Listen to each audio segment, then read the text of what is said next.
Unpack and familiarise yourself laying the outer tent on the ground. Ensure the ground is free of stones and other sharp objects.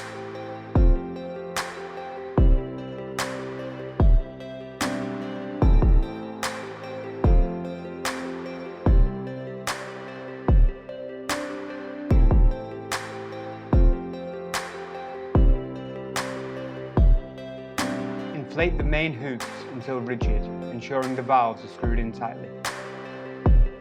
Using the guy ropes, erect the tent to form its rough shape.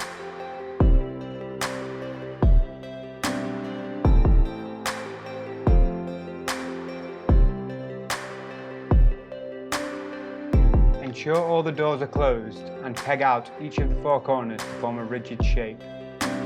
Once you are happy with the overall shape, take the inner tent and attach to the outer, using the toggles and hoops, working from the rear forward.